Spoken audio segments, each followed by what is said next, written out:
सबसे पहले मैं इस त्याग और तपस्या और चिंतन और मनन की भूमि बिहार, जो हमेशा से कई धर्मों की उत्पत्ति का मूल स्थान रही और जिसने हमेशा से स्वतंत्रता आंदोलन के पहले से लेकर अभी तक हिंदुस्तान को एक दशा और दिशा दी, मैं इस भूमि के कण कण को नमन करता हूं। तो तमाम जो यहाँ के आज तक के स्वतंत्रता सेनानी और शहीद हुए हैं, सभी को कांग्रेस पार्टी की तरफ से मैं नमन करता हूं।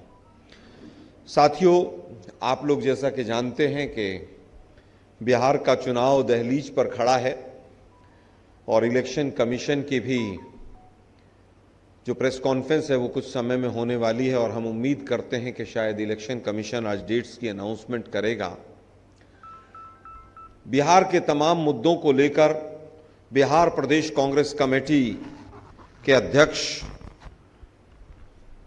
राजेश राम जी, राजेश राठौड़ जी और अभय दुबे जी, तमाम लीडर्स ने एक सीरीज शुरू की कि 20 साल और 20 सवाल, क्योंकि 20 साल से लगभग यहाँ पर जिस तरह से बीजेपी और जदयू का लंबे समय तक शासन रहा कि किस तरह से, चाहे वो यहाँ की सामाजिक स्थिति हो, चाहे वो यहाँ की आर्थिक स्थिति हो, चाहे वो शिक्षा का क्षेत्र रहा हो, चाहे स्वास्थ्य का क्षेत्र रहा हो, पूरी तरह से इन्होंने बिहार का बंटाधार किया है। एक कहावत है कि यथा राजा तथा प्रजा। तो जिस तरह के शिक्षाविद केंद्र में बैठे हैं, जिनकी डिग्रियों का नहीं पता इंटायर पॉलिटिकल साइंस से लेकर और कौन कौन सी डिग्रियां लेकर बैठे हैं, ये नालंदा और जिस तरह से मूल स्थान शिक्षा का पुराने समय से रहा बिहार, पाटलिपुत्र, और हमेशा से यहाँ से एक शिक्षा का उद्बोधन रहा, आज किस हालात में पहुँच गए हैं, एक विषय हम ये लेंगे। और दूसरा, बिहार का युवा किस तरह से पलायन कर रहा है, किस तरह से तमाम समस्याएं हैं, इन दो विषयों पर हम आपसे बात करेंगे। उसके बाद आपके सवालों को हम सादर आमंत्रित करेंगे। साथियों, सबसे पहले तो जो भारतीय जनता पार्टी है उसने देश के शिक्षा मंत्री एचआरडी मिनिस्टर धर्मेंद्र प्रधान को बिहार के चुनाव के लिए यहाँ पर इंचार्ज लगाया है। कांग्रेस पार्टी तीखे सवालों के साथ उनका स्वागत करना चाहती है। हम सीधा सीधा पूछना चाहते हैं, धर्मेंद्र प्रधान जी, नई शिक्षा नीति से लेकर हर चीज में आपने जिस तरह से अपने मंत्रालय का बंटाधार किया है, आपको किस आधार पर बिहार का चुनाव प्रभारी बनाया है? साथियों, आप लोगों को मालूम होगा, पिछले साल यूजीसी नीट की परीक्षा इन्हीं मंत्री महोदय के अधीन एनटीए, जो नेशनल टेस्टिंग एजेंसी है, उसने ली थी और आरएसएस के तमाम लोग उस एजेंसी के अंदर बैठाए थे। उन्होंने ही मिलकर जिस तरह से छत्तीसगढ़ से, मध्य प्रदेश से होते हुए एनटीए में पहुंचे वो लोग, और उन्होंने यूजीसी के पेपर के साथ जिस तरह से गबन किया, जिस तरह से नीट के पेपर के साथ गबन किया, वो किसी भी आपके मीडिया के साथियों से छुपा हुआ नहीं। सुप्रीम कोर्ट में मैं ही पिटीशनर था। नीट एग्जाम के लिए किस तरह के कौन कौन से तथ्य सामने आए, हम भी चौंक गए थे। धर्मेंद्र प्रधान जी की कॉल डिटेल्स लेकर लोग घूम रहे थे सड़कों पर कि किन किन से उनकी बातचीत हुई। और धर्मेंद्र प्रधान जी, आप बताइए कि लाखों बच्चों का भविष्य नीट के माध्यम से आपने खराब किया था। आज क्या बिहार में आप वही शिक्षा देने यहाँ के युवाओं के लिए आए हैं? आप बिहार तो वैसे ही तमाम पेपर्स के घोटाले, पेपर लीक, उसके लिए पूरी तरह से बदनाम हो चुका है। जो बिहार हमेशा से आईएएस आईपीएस देता था, हर क्षेत्र में पूरे विश्व में शिक्षाविद बिहार से जाते थे, आज जदयू और भाजपा की सरकार ने बिहार की शिक्षा व्यवस्था को किस हालात में पहुंचा दिया है। तो हमारा सीधा पहला सवाल है कि धर्मेंद्र प्रधान जी, नीट का जो एग्जाम हुआ था उसमें तमाम लोग यहां पर पकड़े गए थे, वो लोग कौन थे? नीट के पेपर में जो 3 दिन तक एग्जामिनेशन सेंटर चेंज करने का विंडो खोला था, वो किन के स्कूलों में ज़्यादा बच्चे गए, 30 से 40 हजार बच्चों ने अपना एग्जाम सेंटर चेंज किया था, आप मूक दर्शक बनकर देखते रहे और उन्हीं सेंटर्स पर ज़्यादातर, चाहे वो फरीदाबाद का मैटर हो, चाहे बहादुरगढ़ का हो, चाहे पटना का हो, वो स्कूलों के मालिक भी ज़्यादातर भाजपा से जुड़े हुए थे और उन्हीं में वो पेपर आउट हुआ था। तो आप बताएं कि नीट की परीक्षा रद्द क्यों नहीं करवाई आपने, जब पटना का एक इकोनॉमिक ऑफेंसेस विंग का अधिकारी बहुत अच्छी जांच कर रहा था, तो आपने उस अधिकारी से वो जांच कमजोर करने के लिए क्या आपने कहा था या नीतीश जी ने कहा था?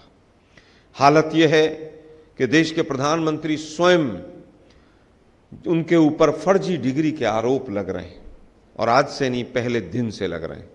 किसी ने अपने साथ कक्षा में बैठे नहीं देखा उनको, किसी ने कभी किसी यूनिवर्सिटी में जाते नहीं देखा, कौन से फॉन्ट से उनकी डिग्रियां बनी।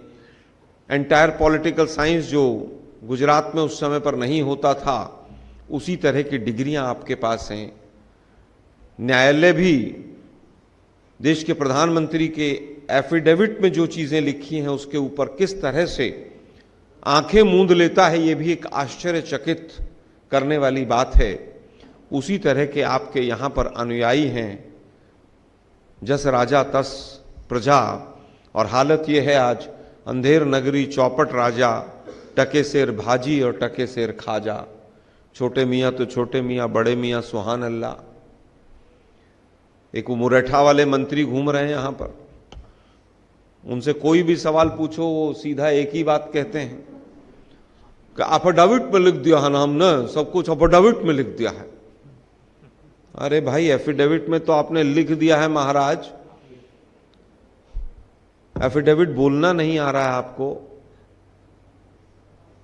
आप डी.लिट की डिग्री लेकर घूम रहे हैं, कभी आप उम्र में छोटे हो जाते हैं, कभी बड़े हो जाते हैं, कभी आप जेल चले जाते हैं, कभी जेल से बाहर आ जाते हैं।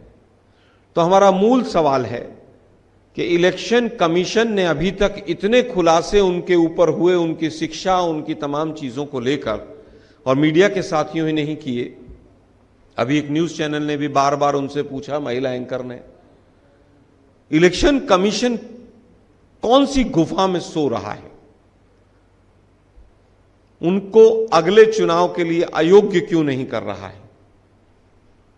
उनका वर्तमान का जो अभी कार्यकाल चल रहा है उसको तुरंत इलेक्शन कमीशन उसको संज्ञान में लेकर अभी तक एक्शन क्यों नहीं ले रहा है?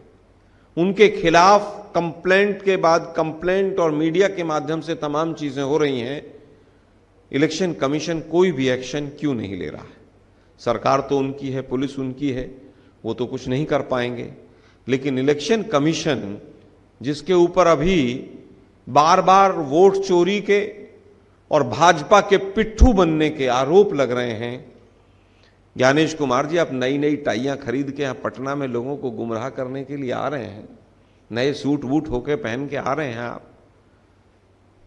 आप सम्राट चौधरी पर एक्शन कब लेंगे? मुरैठा वाले मंत्री पर उनका ये नहीं पता वो 7वीं फेल हैं, 8वीं पास हैं, 6ठी फेल हैं, 5वीं फेल हैं, किसी का कुछ नहीं पता है यहाँ पर। और तो और जदयू के एक मंत्री हैं, एक एमएलसी हैं, प्रवक्ता भी हैं, अक्सर हमारे साथ टीवी पे आते हैं, वो कह रहे हैं कि साहब भाजपा में तो ऐसे लोगों की भरमार है। वो कह रहे हैं वो किसी ने महिला कॉलेज से ही डिग्री ले ली है, 7वां अजूबा और फिर वो 8वां भी और 9वां भी, सारे भाजपा में ही। जो भाजपा शिक्षा की अलख जगाता था, पार्टी विद डिफरेंस कहने वाली पार्टी, ऐसे लोगों को मंत्री बनाकर बैठी रही और इलेक्शन कमीशन पूरी तरह से खामोश रहा। पता नहीं कौन सी कैलिफोर्निया की यूनिवर्सिटी से डिग्री, हम तो वेबसाइट पे देख रहे थे, सुना अभी नई नई वेबसाइट बनी है उस यूनिवर्सिटी की। वो यूनिवर्सिटी कहती है ना हमारी दीवारें हैं ना छत है, और वहाँ से डी.लिट लेकर महाराज जो हैं वो पटना में घूम रहे हैं लिट्टी चोखा खाते हुए। बड़ा गजब है भाई। सेंट्रल यूनिवर्सिटी का दर्जा तो दिलवा ही नहीं पाए पटना को, ना विशेष राज्य का दर्जा दिलवा पाए, अमेरिका से डी.लिट ले आए हैं। मतलब गजब है नहीं? एक्शन होना चाहिए। अगर भारतीय लोकतंत्र को जिंदा रखना है तो बिहार जैसे प्रांत में ऐसे मंत्रियों की जगह नहीं होनी चाहिए। जो लोग दूसरे नेताओं के एजुकेशन क्वालिफिकेशन के ऊपर सवाल उठाते हैं, उनको अपने गिरेबान में झांक कर देखना चाहिए कि उनकी कैसी स्थिति है और क्या संदेश आप बिहार के लिए देना चाहते हैं।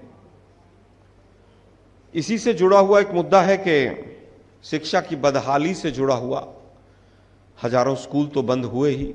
राजेश राठौर जी ने, अभय जी ने आपको तमाम आंकड़े दिए ही होंगे, लेकिन दुर्भाग्य ये है कि यहाँ पर पेपर लीक होना एक आम बात हो गई है।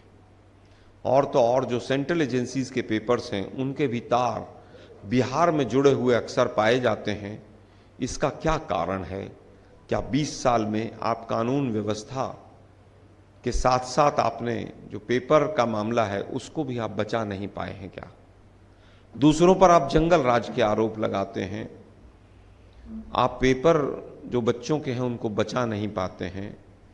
एनसीआरबी का आंकड़ा कहता है दिल्ली और पटना महिलाओं की सुरक्षा के मामले में सबसे वर्स्ट है।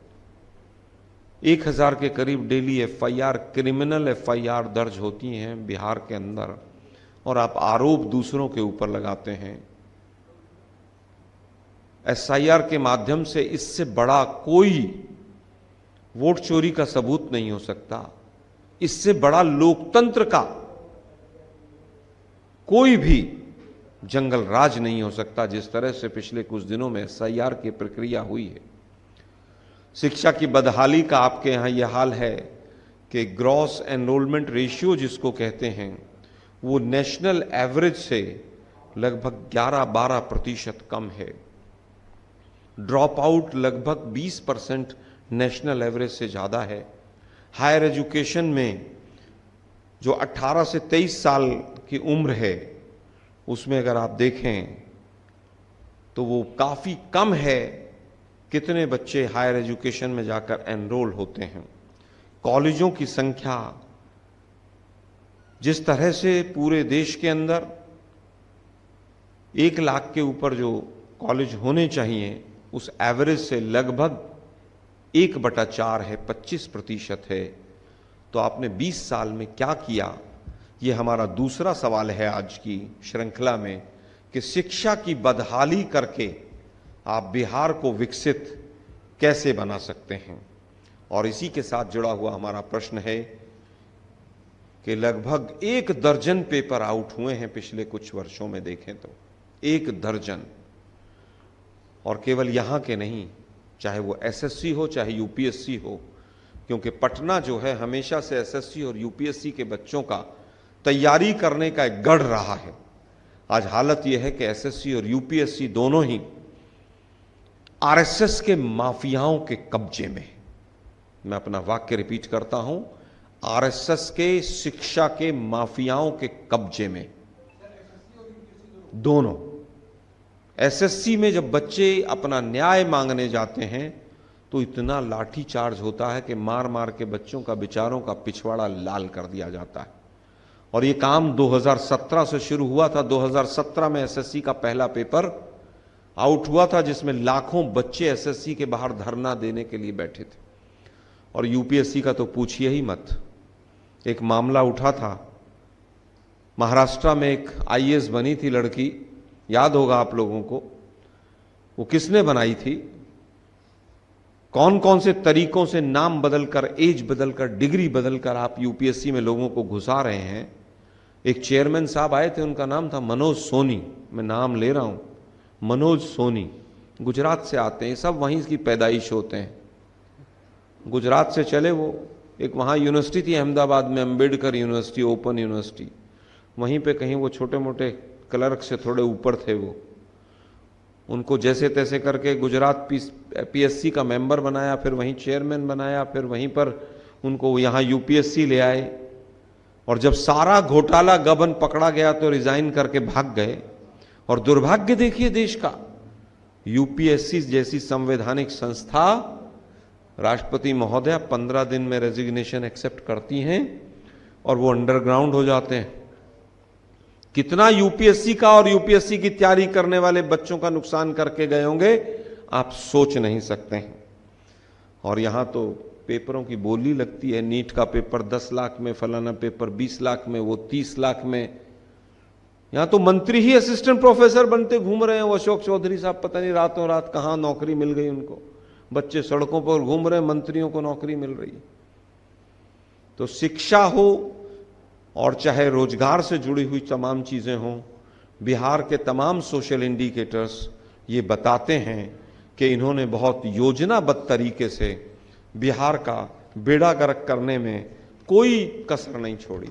हालत यह है कि चाहे वो सिपाही का पेपर हो और चाहे बीपीएससी के पेपर हो, चाहे वो असिस्टेंट कलेक्टर बनने का पेपर हो, चाहे एसएससी हो और चाहे यूपीएससी हो, क्योंकि आरएसएस कभी भी चाहती ही नहीं है, उसकी डीएनए में ही नहीं है कि लोग देश के पढ़ें। आरएसएस के डीएनए में ही नहीं है कि फ्री एंड फेयर इलेक्शन हो, फ्री एंड फेयर लोग नौकरी पर जाएं। अगर ऐसा होगा तो फिर उनका एजेंडा कौन चलाएगा? आरएसएस कहती है 5 किलो राशन दे दो, शौचालय बनवा दो, दिल और दिमाग पर ताला लगवा दो जनता के। ये आरएसएस का मूल फार्मूला है। आरएसएस ने हमेशा से स्वतंत्रता आंदोलन से पहले से शिक्षा के ऊपर हमेशा प्रश्न चिन्ह लगाए हैं। दिल्ली यूनिवर्सिटी में वो गोबर की पुताई से वो टेम्परेचर डाउन करना चाहते हैं। ये आरएसएस की सोच है, हमारी नहीं है। क्या करें? जिस तरह से हिंदी मीडियम में एमबीबीएस कराएंगे, सैकड़ों करोड़ रुपया गबन कर जाएंगे, उसके बाद एक बच्चा उसमें एडमिशन नहीं लेगा, लेकिन हेडलाइंस बनाएंगे। न्यू एजुकेशन पॉलिसी का आता पता नहीं है, कहां चली गई है वो। पूरी शिक्षा व्यवस्था का जिस तरह से इन्होंने बेड़ा गर्क किया है, हमारे 2-3 में समअप करता हूं। 2-3 मूल सवाल हैं।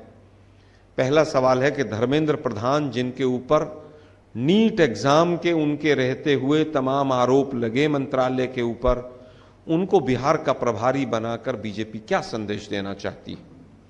दूसरा सवाल कि आज तक इतने पेपर लीक हुए, उनमें कौन दोषी था, उन पर क्या क्या कार्रवाई हुई?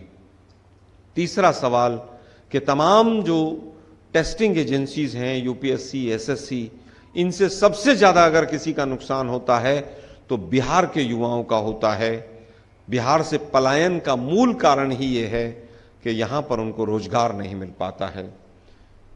ये हमारे मूल सवाल हैं। भारतीय जनता पार्टी इन सवालों का उत्तर दे और हम चाहेंगे कि हमने सीधे सवाल पूछे हैं, वो लोग सीधे उत्तर इनका दें।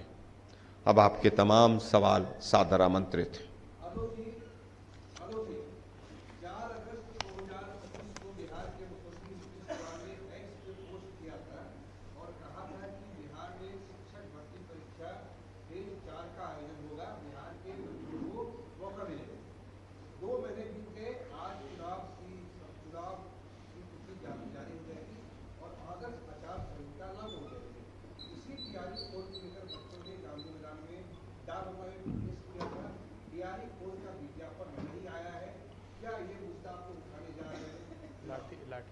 देखिए, बिहार के अंदर जब भी युवाओं ने अपना हक मांगा है तो लाठी चार्ज से उनको उत्तर मिला है।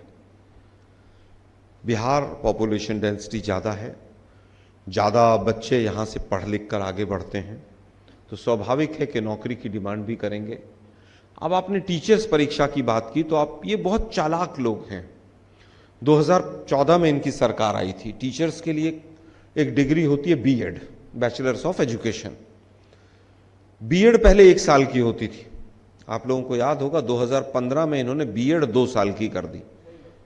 कारण क्या था? आज तक कोई सिलेबस नहीं बना 2 साल का, कुछ नहीं किया, केवल इसलिए कि ज्यादा से ज्यादा यूथ 2 साल तक वहीं बिजी रहे। 1 साल में बाहर निकलेगा तो निकल के नौकरी मांगेगा। नौकरी देनी नहीं हमें कॉन्ट्रैक्ट पे रखना है, हमें संविदा पे रखना है, हमें नौकरी तो देनी ही नहीं। बीजेपी का ये फार्मूला है। ये गुजरात मॉडल है, और ये Gujarat model Ahmedabad municipal corporation से शुरू हुआ था। आईएएस पीसीएस के अलावा सब कुछ कॉन्ट्रैक्ट पे है। वहां 2-4 अधिकारी आरएसएस के पिट्ठू बैठे हुए हैं, वो केवल पूरे म्यूनिसिपल कॉर्पोरेशन को चलाते हैं। एक रिटायर्ड अधिकारी हैं, वो चलाते हैं। वही मॉडल ये पूरे देश में अप्लाई करना चाहते हैं। हम पुरजोर तरीके से इस मांग को उठाते हैं कि जो जो आपने वादे किए थे उनको पूरा कीजिए। लेकिन अब दुर्भाग्य है कि अब तो इनके जाने वाले का समय आ गया है। नीतीश जी भी जाएंगे, भाजपा भी जाएगी, और यही कारण है कि उनको पता चल गया है कि हम जा रहे हैं, तो पहले वो SIR का लेकर आए कि किसी तरह से वोट चोरी करके हम जुगाड़ कुट बैठा लें। अब वो नहीं चल पाया तो सोचा भाई अब क्या करें, अडानी को 1000 एकड़ जमीन दो, पैसे लो, इधर से लो पैसे, उधर से लो, और 10-10 हजार रुपये महिलाओं के खाते में डाल दो, युवाओं को 1000-1000 रुपये दे दो। मतलब बिहार की भूमि, बिहार की मिट्टी और बिहार की महिलाओं को, उनकी सोच को इतना कमतर करके बीजेपी आंक रही है कि वो पैसे देके, पैसे बांट के वो वोट लेना चाहती है। बिहार की महिला हिंदुस्तान के किसी भी कोने में रहे, वो सबसे पहला काम करती है, चाहे वो शाम को खाना नहीं खाएगी, वो अपने बच्चों को पढ़ाना चाहती है। मैं बड़े गर्व से कहना चाहता हूं, मैं जिस भी प्रांत से आता हूं, बिहार की महिलाओं में ये गुण हमेशा से मैंने देखा है। बिहार की महिलाओं को बीजेपी कमतर करके आंक रही है। वो चाहते हैं कि इस तरह से वोट मिल जाए। हम इस मुद्दे को पुरजोर तरीके से उठाएंगे, क्योंकि शिक्षक ही समाज का और राष्ट्र का निर्माता होता है। शिक्षकों की ज्यादा से ज्यादा भर्ती होनी चाहिए।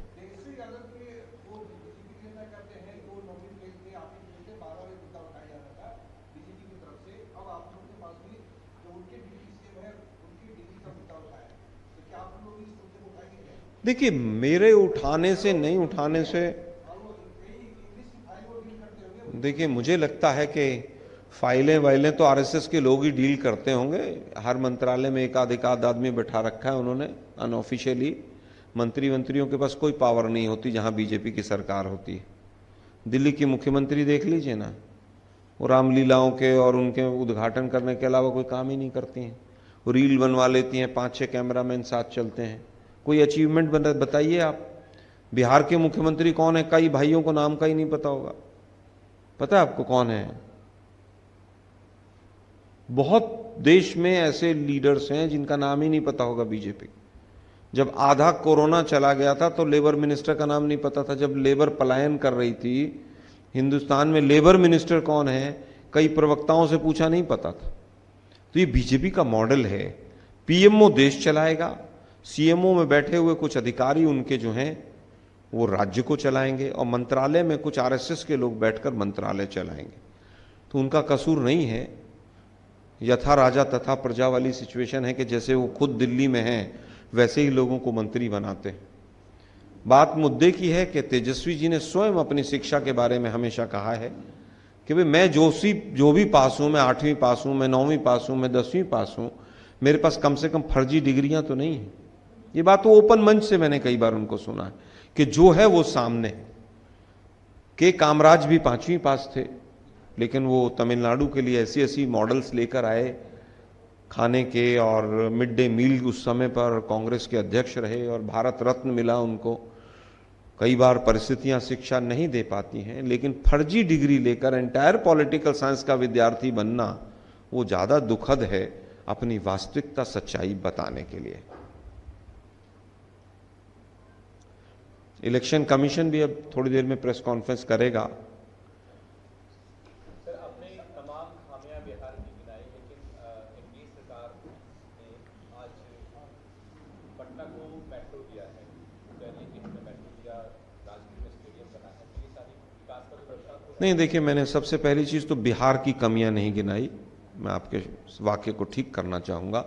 मैंने बिहार की सरकार की कमियां गिनाई, बिहार के मिस गवर्नेंस को बताया, बिहार के नेताओं की डिग्री के बारे में बात की मैंने। अब बात आती है मेट्रो की। 4 घंटे पहले मेट्रो याद आई इनको। मतलब 20 साल से बैठे हुए थे। अगर मेट्रो के मामले में सबसे पिछड़े हुए 2 शहर हैं तो पहले का नाम अहमदाबाद है और दूसरे का पटना है। अहमदाबाद का मेट्रो का प्लान सबसे फिसड्डी चला है और दूसरा पटना है। आप 4 किलोमीटर 2 किलोमीटर मेट्रो का उद्घाटन करके आप जिस तरह की बातें कर रहे हैं, ये दुर्भाग्यपूर्ण है। ये पटना का अपमान है कि 20 साल तक आपको चीजें याद नहीं आई। बनारस में आप 700-800 करोड़ रोपवे के लिए लगा सकते हैं, क्योंकि वहां आपको वोट चोरी से सरकार बनानी है, अपना सांसद क्षेत्र आपका है। पटना ने ऐसा कौन सा गुनाह किया था कि 20 साल तक आपको याद नहीं आई पटना की? आज आपको याद आ रही है? आपको पैसे भी बांटने अभी याद आ रहे, सब कुछ अभी याद आ रहा है? आप मंच पर बैठ के ऐसे ऐसे कर रहे हैं, क्या कर रहे हैं आप? ये नौटंकी आप नहीं चला सकते, सरकार छोड़ दीजिए, रिजाइन कर दीजिए। सृजन घोटाले में कुछ नहीं होगा, अब तो उम्र हो गई आपकी 70-72, जज भी सोचेगा आप कितने दिन के लिए जेल में भेजूं, वो भी दया करेगा। छोड़ दीजिए सत्ता वत्ता, आपको खुद छोड़ देनी चाहिए।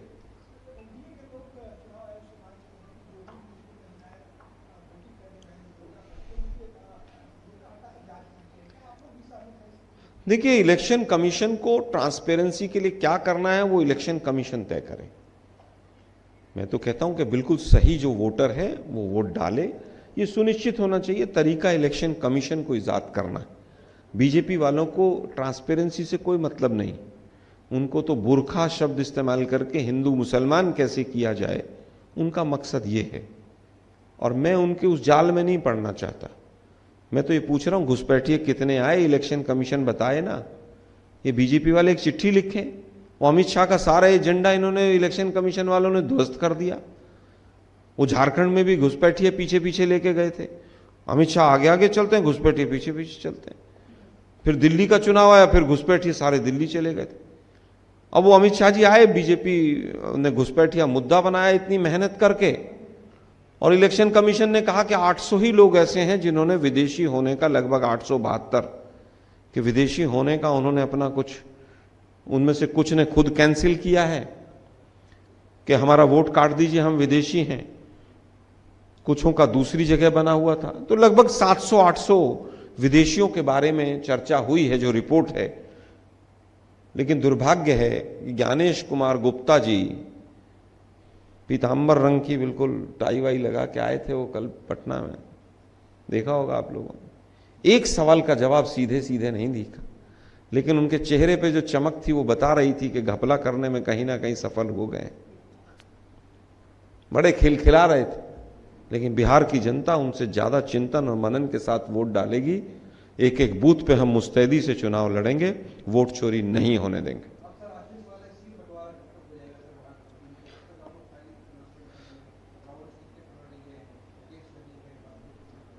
देखिए, जब गठबंधन सरकारें बनती हैं, प्री अलायंस होते हैं, गठबंधन के साथ चुनाव लड़े जाते हैं, तो हर पार्टी चाहती है कि ज़्यादा से ज़्यादा सीटें हर पार्टी को मिले।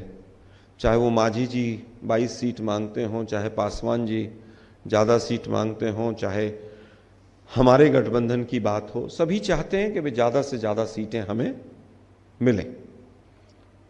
उसमें यह भी देखा जाता है कि हमारे पास कौन सा कैंडिडेट मजबूत है, अलायंस पार्टनर के पास कौन सा कैंडिडेट मजबूत है, बाकी समीकरण जीतने के लिए कौन से हैं।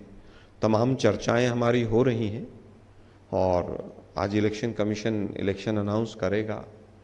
वो कितने फेज़ में चुनाव कराता है, कैसे कराता है, उसके ऊपर एक बार सामने पिक्चर क्लियर होगी। वैसे मैक्सिमम हमारा होमवर्क हो चुका है, कहीं पर किसी तरह का कोई संशय नहीं है, कोई विवाद नहीं है।